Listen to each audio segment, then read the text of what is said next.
Bem-vindos ao canal História em Perspectiva. Meu nome é André Wagner Rodrigues, sou professor de História Antiga, Medieval e Metodologia do Ensino de História.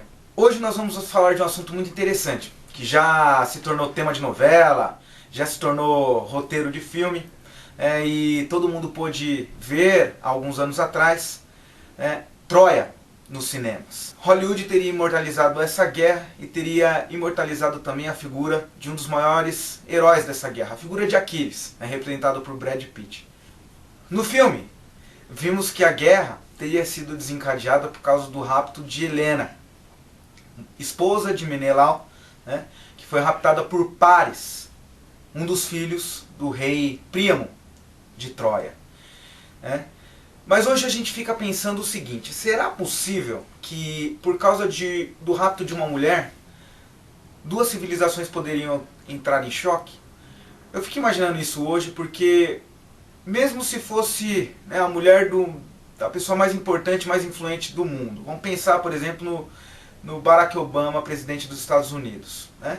Se a mulher dele é raptada, eu duvido que o Barack Obama ele ia mobilizar toda a sua força, a força do seu exército, para fazer uma guerra contra outro país por causa do rapto da sua mulher. Lógico que os interesses seriam outros. E por causa disso estamos aqui hoje. Vamos falar de um assunto muito interessante e intrigante para historiadores e professores. A Guerra de Troia teria sido mesmo um fato real ou imaginário?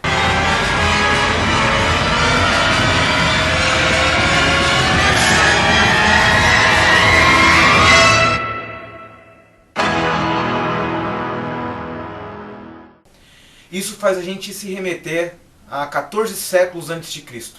A Guerra de Troia, ela teria sido motivada principalmente por causa de disputas territoriais. Na verdade, a Grécia estava nessa época sendo invadida por um povo indo-europeu chamados dórios. Esses povos eles teriam migrado para a região da Grécia e por causa de ser povos guerreiros, povos que matavam, que exterminavam, povos que destruíam as cidades, os gregos eles tiveram que fugir, se deslocar para outra região. E no mapa a gente vê que da Grécia até a hoje atual Turquia, seria a rota de fuga dos gregos para tentar fugir da ameaça desse povo chamado dórios. Esse teria sido um fator. Outro fator seria também um choque mesmo de imperialismos. Os gregos estavam querendo conquistar territórios, assim como os troianos queriam conquistar outras terras também.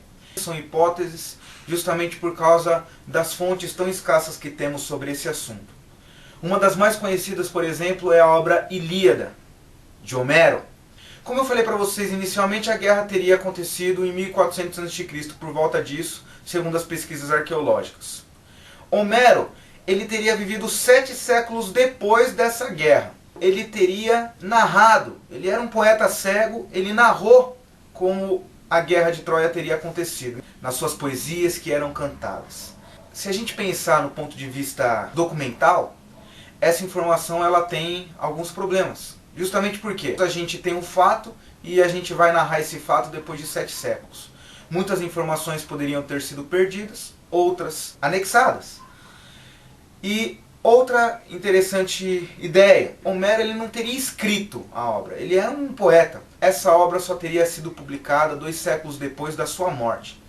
Então é de se pensar, do ponto de vista documental, se ela é válida, se ela é fidedigna ou não. Bom, mas não estamos aqui para discutir sobre a figura de Homero, apesar de ser muito interessante. A gente tem que entender se essa guerra aconteceu ou não, se Troia realmente existiu ou não. E quem contribuiu para isso foi um arqueólogo do século XIX, também apaixonado pelas obras de Homero, tanto a Ilíada como a Odisseia, o comerciante Henriques Klima. Conseguiu financiar uma viagem e partiu para a Grécia e para algumas cidades de Troia, revelou à humanidade a verdade sobre a Guerra de Troia. Na cidade de Esparta, na Grécia, por exemplo, em escavações, em alguns cemitérios antigos, ele teria encontrado o famoso tesouro de Agamenon. Uma grande arca com muitos braceletes, colares e a incrível máscara da face de Agamenon.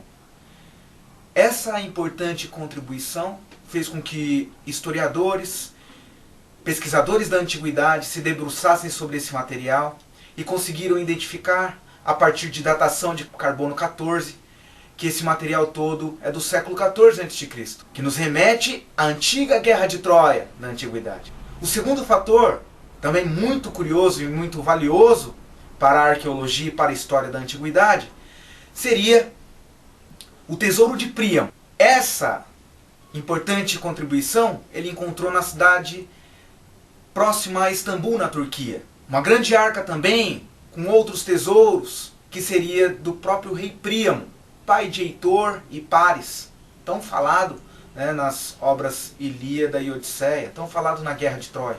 Ambas contribuições fizeram os historiadores mostrar à humanidade que a Guerra de Troia ela teria sim vestígios arqueológicos que a comprovam. Essas duas grandes contribuições fizeram, por exemplo, alguns arqueólogos descobrirem aonde está a real Troia dos textos de Homero, próximo à região de Istambul, na Turquia. Nessas regiões, podem ter certeza, ainda a gente vai saber muitas informações dessa guerra tão valiosa para a história da humanidade e que até hoje está no imaginário popular, seja em filme, seja em música, seja em roteiro de novela, e eu tenho certeza que nas próximas gerações esse assunto ainda será muito discutido. Essa foi mais uma aula desvendando os mistérios sobre o presente e o passado no canal História em Perspectiva. Inscreva-se aqui no canal para você receber as atualizações e informações extras sobre cada vídeo e também poder assistir os antigos. E no link abaixo você encontra materiais adicionais, sempre atualizados, sobre as nossas aulas passadas e futuras. Um abraço e saudações históricas a todos vocês.